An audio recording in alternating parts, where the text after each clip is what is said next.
discussion about the content in art. So, what comes in your mind when we are going to talk about the content? So, sometimes we are about to look for its meaning, the message, or the thought of something.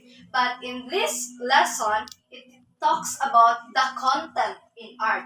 So, when talking about the content in art, it is the emotional or intellectual message of an artwork. So basically, when we are looking for an artwork, we are always looking for its message for us to understand the meaning or the concept of that artwork. So there are some questions that are always comes in our mind when we are going to talk about arts or when we say arts. So why was the artwork created? So sometimes we always ask that question to our friends, to our family, or to the people surround us, also looking to that art. So when this question asked, we are always after the meaning or the message of that artwork. So because when looking at the art, we are particularly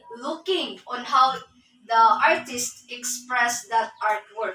So we are always after the meaning or message that is expressed or communicated by the artwork. So in this topic, the content of art, there are levels on identifying the meaning of the artwork. So these are the factual meaning, the conventional, and the subjective meaning. So let's go down first to factual.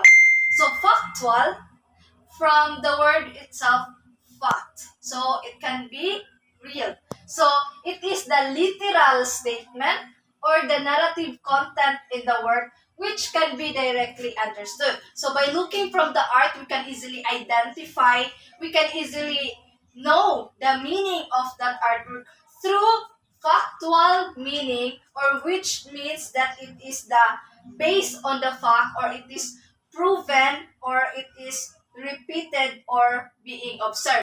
Example of this is a story of a mother taking a picture. So we can say that the picture of a bear is a factual. We can say it is based on factual meaning since the picture was taken real, or it really happened. So that's what factual meaning is. Next is conventional meaning. So it pertains to the interpretation of the artwork using signs, symbols, and other ciphers as basis of its meaning. So we can easily locate the meaning of an artwork through looking at the signs, symbols, and other ciphers. So other ciphers here are codes to easily identify the meaning of the artwork. So example of this is flag. Flag symbolize nation. Cross, it symbolized as Christianity. So when you look at the art who had a cross sign, so you can easily locate that the meaning of that artwork is about Christianity. Next is subjective. So subjective meaning is very easy and very, what we call that, easily to locate, because it is any personal meaning that may arise when an art was read by viewers or audience. So specifically, it is about your own perception or your own meaning of that artwork. Like for example, you have seen a sad artwork like tears. So you can make your own meaning, like you can say that this artwork is about sadness because it has tears on it. Or even you can say that maybe that the meaning of that artwork is happy because that person, why she had she had tears, it is because she has been free or something. So we can do, or we can make any meanings depending on the outlook of each other. So I must say that artwork is sad, or the other may say it is happy. So it depends on how the person look or how the person interprets that artwork through using the personal meaning when he or she sees the artwork.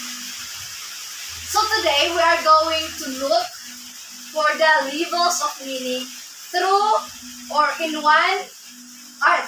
So it is the artwork from Michelangelo, which is called Creation of Adam. First thing most people note about God creating Adam is that the fingers don't touch. And rightly so.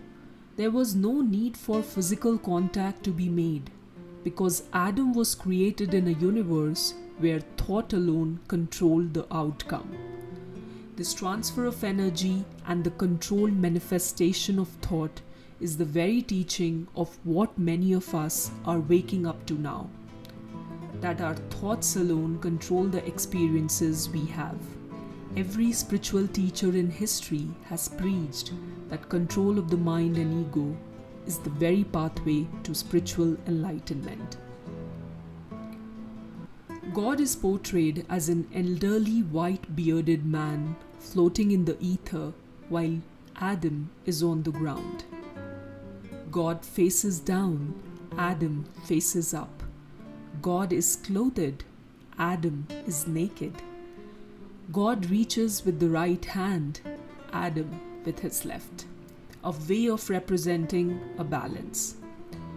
The conscious life here in the physical universe as represented by Adam and the original source as represented by God permeates the entire painting. Art historians have provided many interpretations of this painting. In this video, I'll share the most credible and widely accepted meaning. Notice the positioning of God in the painting. He resides right within the shape of the human brain. The figure of God juxtaposed on the human brain is the most common interpretation of the painting. In 1990, physician Frank Meshberger in Anderson, Indiana, pointed out that the shape portrayed behind the figure of God anatomically matches the human brain. The borders in the painting correlate with the frontal lobe, optic chiasm, brainstem, pituitary gland, and the major sulci of the cerebrum. Such anatomical accuracy with the brain structure is one of the greatest revelations in this painting. Michelangelo, being a religiously scientific man and one of the greatest artists of all time, tried to explore the mysteries of the human brain and biblical narrative in the same fresco. The biblical narrative was to please his patrons and the church, while the anatomical accurate portrayal of the painting was to satisfy his own scientific curiosity. Another research published was by a group of Italian researchers who interpreted God situated in a postpartum uterus of a woman and Adam lying on a woman's torso. The brown arrow represents God's figure juxtaposing with the postpartum uterus. The yellow arrows resemble the folds of the mucosa of the uterus in the postpartum period. The folds seem to appear only after the delivery and retraction of the uterus muscle.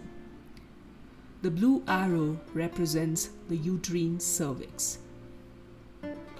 Adam seems to be resting on what looks like a rock, which in ancient iconography portrays generating mother.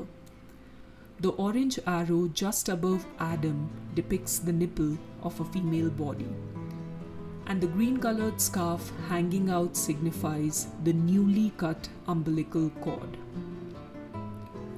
The research done by the Clinical Anatomy General, for which I'll put the links in the description box, represented the extra hidden rib on the left side of Adam's torso as the rib of Eve.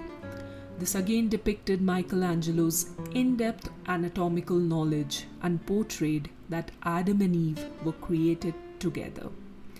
This is a controversial narrative since it is against the Christian belief, which states that Eve was created after Adam. I have already written an extensive article on this, but that is another video for another day. Regarding the identity of 12 figures around God, the most widely accepted interpretation is of English art critic Walter Pater, who states that the figure protected by God's left arm is Eve. The feminine aura and the gaze towards Adam justify the analysis. And the other 11 figures depict the entire human race.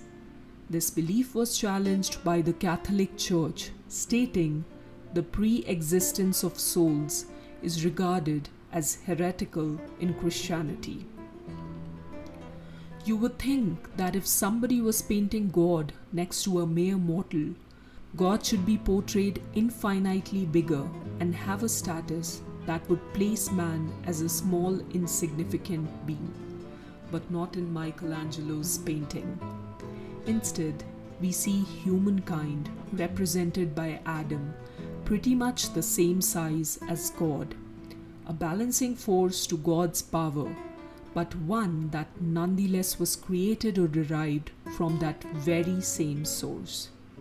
In the painting, Adam and God are both of the same flesh, the same substance. That is to say that man and God are not created from different materials, but are of the same energy, and their respective soul energy is no different. The creation of man is a necessary act of self-preservation for God, because without man, God cannot exist. To every action, there is an equal and opposite reaction, and for God, man it is. We are the free will necessary to balance the power of the original conscious source.